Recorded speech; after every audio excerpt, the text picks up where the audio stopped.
Comment je me sens? Hyper stressée. Hyper stressée, c'est quand même une première. Ça fait à peine 15 jours qu'on est sur le projet, mais depuis une semaine, là, c'est le feu. C'est là. Hey, le coach est prêt. Moi, je te dis cet après-midi-là, ça va souer raide, parce que c'est causé un souhait. Mais là, il j'y carry. Souhait causé, souhait à nouveau. Si ni l'énergie nous peut causer.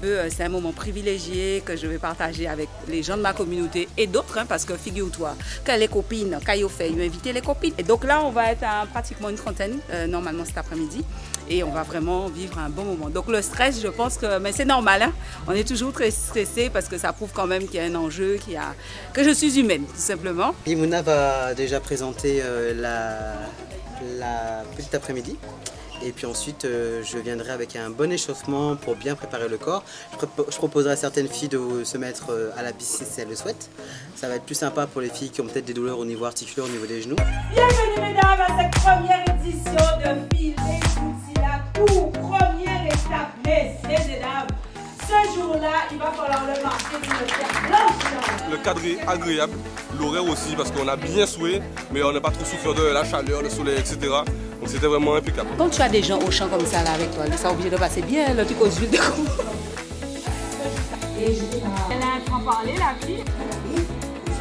On a passé un super moment, un moment sportif, on a bien transpiré et ce moment de partage a permis de prendre conscience de beaucoup de choses. Ça fait longtemps que je suis Yemuna et elle me donne la pêche, elle est dynamique, elle est authentique et donc ça me plaît beaucoup en elle. La prise de parole, le parcours de Yemuna qui aide tout le monde parce qu'en fait on se reconnaît toutes dans son histoire. J'ai adhéré tout de suite et sa façon de communiquer, surtout en créole, donc j'ai apprécié. J'ai trouvé que c'est quelqu'un de très intelligent, quelqu'un qui en veut, qui en donne et qui motive. Franchement, c'est un bon moment passé ensemble.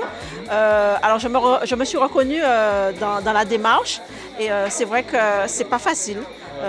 D'attaquer ce morceau d'amincissement pour être, comme elle dit, fil des outils. Elle est authentique, elle est vraiment comme réelle. Elle est réelle, elle est vraie.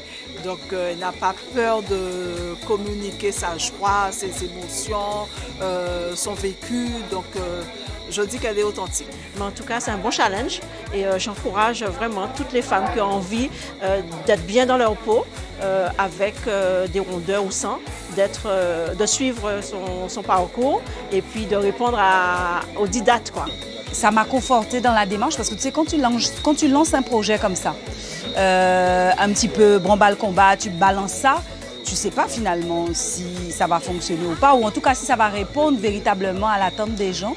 Et là, c'est parce qu'on a fait une évaluation, bon ça c'est mon côté formatrice d'adulte, on a fait une évaluation enfin quand tu as entendu, et quand tu entends les retours, quand les gens te disent qu'ils sont satisfaits, quand ils te disent qu'ils sont sortis de la motivée, quand ils te disent qu'on a compris, qu'on a appris des choses, qu'on est enrichi.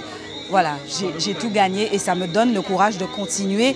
Dès la semaine prochaine, on sera en route, donc direction Morne-à-l'Eau, direction Sainte-Anne, la Guadeloupe. On arrive, même Marie-Galante est déjà en pourparlers et on espère vraiment, avec Sarah, permettre à ces gens de se bouger, les mettre en action. Comme encore une fois, je dis, nous, on ne vend rien. On veut simplement partager pour ma part et mettre la Guadeloupe en mouvement.